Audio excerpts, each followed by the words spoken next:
Praise the Lord. இயேசுவின் ரத்தம் ஜெயம். தினமும் இயேசு நிகழ்ச்சிக்கு உங்களை கர்த்தராகிய இயேசு கிறிஸ்துவின் நாமத்தில் வரவேற்கிறேன். செய்தியின் தலைப்பு, இணங்கி செல்வது இணையற்ற வாழ்வு. ஆதார வசனம் 1 கொரிந்தியர் 12ஆம் அதிகாரம் 12-18 வசனங்கள். எப்படியெனில், சரீரம் ஒன்று, அதற்கு அவயவங்கள் அநேகம். ஒரே சரீரத்தின் அவயவங்கள் எல்லாம் அநேகமாயிருந்தும் சரீரம் ஒன்றாகவே இருக்கிறது. இந்த பிரகாரமாக கிறிஸ்துவும் இருக்கிறார். தேவன் தமது சித்தத்தின்படி அவயவங்கள் ஒவ்வொன்றையும் சரீரத்திலே வைத்தார். ஆச்சரியமான அருமை மக்களே, எத்தனை அற்புதமாய் நம் சரீரத்தை படைத்திருக்கிறார். எப்பொழுதாவது இதன் மகிமையை யோசித்து ஆச்சரியப்பட்டதுண்டா? தேவனை கணம் பண்ணினது உண்டா? பெரிய பிரபலமான மருத்துவர்களாலும் உறுதியிட்டு சொல்ல முடியாத உள் உறுப்புகள் இருப்பதாக கூறுகிறார்கள். அத்தனையும் சரீர வேலைக்காக, மேம்பாட்டிற்காக வைத்திருக்கிறார் கர்த்தர். கோடி கணக்கான செல்களும் பிரெயின் கட்டுப்பாட்டில் இருக்கிறது. அங்கிருந்து கட்டளை பிறக்கிறது, செயல் நடக்கிறது. அத்தனை செல்களும் அந்த பிரெயினோடு இணைக்கப்பட்டிருக்கிறது. ஒரு கரம் வேலை செய்யவில்லை, பெராலிசிஸ் அட்டாக் என்றால் இது என்னவென்றால் மூளையோடு இணைப்பு துண்டிக்கப்பட்டு விட்டது என்பதாகும். இயேசு கிறிஸ்துவும் சபைக்கு தலையானவர், நமக்கும் தலையானவர், குடும்பத்திற்கு தலையானவர். நாம் அவருடைய இணைப்பில் உறுதியாக நிலையாக தொடர்ந்து இருக்கும் வரை, அவரது கட்டளையின்படி உணர்த்துதலின்படி செவி கொடுத்து கீழ்ப்படிந்து நடக்க நமது சிந்தையை ஆயத்தம் உள்ளதாகவே வைத்திருக்கும் வரை, சூழ்நிலைகள் எத்தனை மோசமாக இருந்தாலும் அதை பற்றி கவலைப்பட வேண்டிய அவசியமில்லை. தலையாகிய யெகோவா பார்த்து கொள்வார். நாம் யாவரும் ஒருவருக்கொருவர் வித்தியாசமானவர்கள். தேவன் வித்தியாசத்தை விரும்புகிற தேவன். கணவன் மனைவி ஒரே சிந்தை, ஒரே டேஸ்ட்டு, விருப்பம், கேரக்டர்ஸு, பண்பு நலங்கள் அப்ரோச் பண்ணுவதில் ஒன்று போல இருப்பதில்லை. கர்த்தர் அப்படி இணைப்பது இல்லை. அது ஒரே போருங்க. வேறுபட்ட குண நலங்கள் கொண்டவர்களை தான் ஒன்றாக இணைத்து தம்மில் வைத்துக் கொள்கிறார். ஒருவர் இன்னொருவருக்கு அவசியம் காம்பன்சேட் பண்ணும்படி தான் வைக்கிறார். ஒருவர் பொறுமையோடும் நிதானமாக முடிவெடுத்து ஸ்லோவாக செயல்படுவராக இருந்தால், அந்த பேரில் இன்னொருவர் வேகமாக டக்குன்னு முடிவெடுத்து வேகமாக செயல்படுவராக இருக்கிறார்கள். குடும்பத்திற்கும் சரி, சபைக்கும் சரி, இந்த 2 குணாதிசயங்களும் தேவை.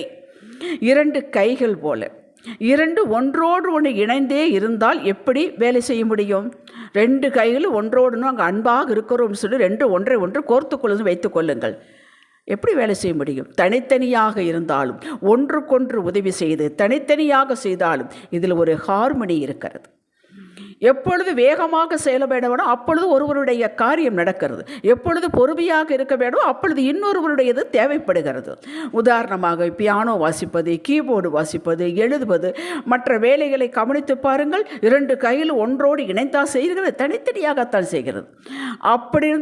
அப்படித்தான் வீட்டிலுள்ள நபர்களும் வெவ்வேறு முறையில் பண்புகளை வெளிப்படுத்துபவர்களாக இருந்தாலும் நெட் ரிசல்ட் இனிதான இசை போன்ற குடும்பம் இருக்க வேண்டும். நோக்கம் ஒன்று, தலை ஒன்று, கிறிஸ்து. இவைகளை இணைத்து செயல்பட வைப்பது. இயேசுவின் மேலுள்ள விசுவாசம், குடும்ப நபர்களுக்குள்ளே நமக்கு ஒருவருக்கொருவர் நாம் காட்டக்கூடிய அன்பு, இந்த 2ம் தாங்க நம்மை இணைத்து செயல்பட வைக்கின்றன. ஒரு சரீரத்தில் கைகள் ஒரு வேலையை அற்புதமாக செய்து முடிக்கின்றன என்றால், எல்லா உறுப்புகளுக்கும் ஒத்தாசை உண்டு. இந்த வேலையை பாராட்டி ஒரு மோதிரம் கொடுக்கிறார்கள், அது ஒரு விரலில் போட்டுக்கொள்கிறீர்கள். மற்ற விரல்களோ, கண்ணோ, காலோ பொறாமைப்படுகிறதா? நாங்கள் தானே எத்தனை உதவி செய்தோம், உனக்கு மட்டும் பாராட்டு என்று சொல்லுகிறதா? கம்ப்ளைண்ட் பண்ணுகிறதா? இல்லையே. முழு சரீரமும் ஆனந்தம் கொள்கிறது. அப்படித்தான் சபையிலும் சரி, குடும்பத்திலும் சரி, ஒருவராலோ பல பேராலோ ஒரு கிரெடிட் வரும்போது மொத்த குடும்பமும் சபையும் ஆனந்தம் அடைய வேண்டும். அடைந்தால் நாம் கிறிஸ்துவோடு சரியான இணைப்பில் இருக்கிறோம் என்பதாகும். இல்லை என்றால் நம்மை நாமே உய்த்து ஆராய்ந்து சரியாக்கி கொள்ள வேண்டும். ஒரு அவயம் பாடுபட்டால் மொத்த சரீரமும் பாடுபடுகிறது. இடது கையில் தானே எனக்கென்ன என்று வலது கை சொல்லுகிறதா? சொல்லுங்கள். வருடி கொடுக்கிறது, மருந்து போடுகிறது, அதனுடைய வேலையும் சேர்த்து மறுகை செய்கிறது. வாழ்வின் தத்துவம், முறை, புரிந்து கொள்ளுதல், இணைந்து கொள்ளுதல், செயல்படுதல் என்று எல்லாமே கர்த்தர் சரீரத்திலேயே இந்த பாடத்தை வைத்துவிட்டு கற்றுக் கொடுக்கிறார். கணவனோ மனைவியோ ஒருவர் இன்னொருவரை பார்த்து என்னை போல சிந்திப்பதில்லையே, செயல்படுவதில்லையே, பக்தியாய் இல்லையே என்று வருந்தாதீர்கள். ஒருவருக்கொருவர் அனுசரித்து அன்பினாலே செயல்படுங்கள்.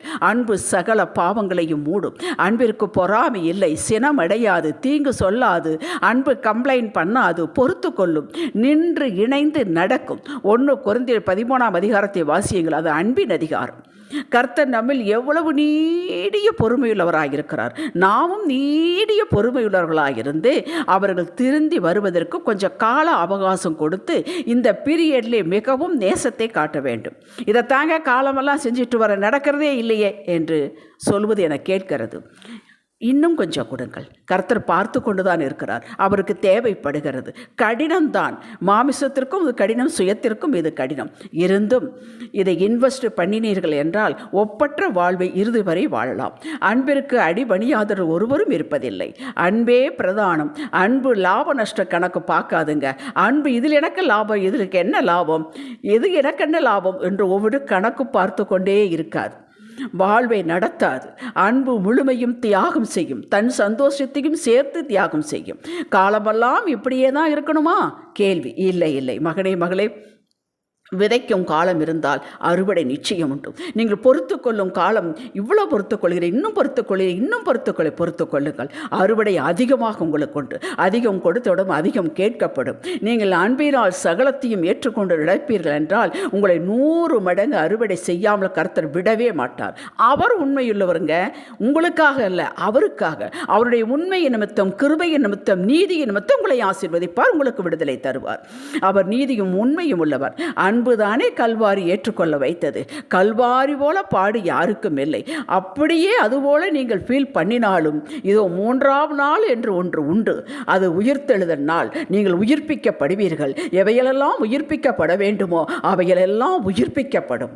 நீங்கள் அதற்காக கண்ணீர் சிந்திருக்கிறீர்கள். நீங்கள் கவலைப்பட்டு இருக்கிறீர்கள். நேரத்தை செலவழித்திருக்கிறீர்கள். பொறுத்து கொண்டிருக்கிறீர்கள்.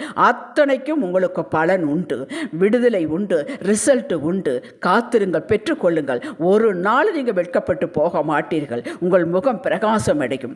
உங்களுடைய உறவுகள் எல்லாம் உயிர்ப்பிக்கப்படும். அது சீராக அமையும். குடும்ப உறவாக, பிள்ளைகள் உறவாக, மற்ற உறவுகளாக இருந்தாலும் எந்த உறவுக்காக நீங்கள் பொறுமையோடு இருந்து சகித்து கொண்டிருக்கிறீர்களோ அந்த உறவு சீக்கிரத்தில் உங்களுக்கு மேம்பட்டு ஆண்டவர் தருவார். ஜெபிக்கலாம்.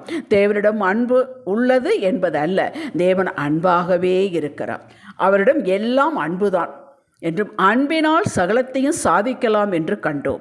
எங்களையும் அன்பாகவே மாற்றுங்கப்பா. இந்த அன்பு வெறுப்பவர்களிடமும் விரும்பாதவர்களிடம் எங்களிடமிருந்து பாய்ந்து செல்லட்டும். அப்படி நேசிக்க கிருபை தாரும். இதுதான் உயிருள்ள வாழ்வு. இது எங்களுக்கு வேண்டும். இயேசுவின் நாமத்தில் பிதாவே, இன்றைய சிந்தனைக்கு கேள்வி கேட்பாடு இல்லாமல் அன்பு செலுத்துவேன். என் இயேசுவின் இனிய வாசனை என்னிலிருந்து எந்நேரமும் புறப்படும். ஆமேன். ஹல்லேலூயா.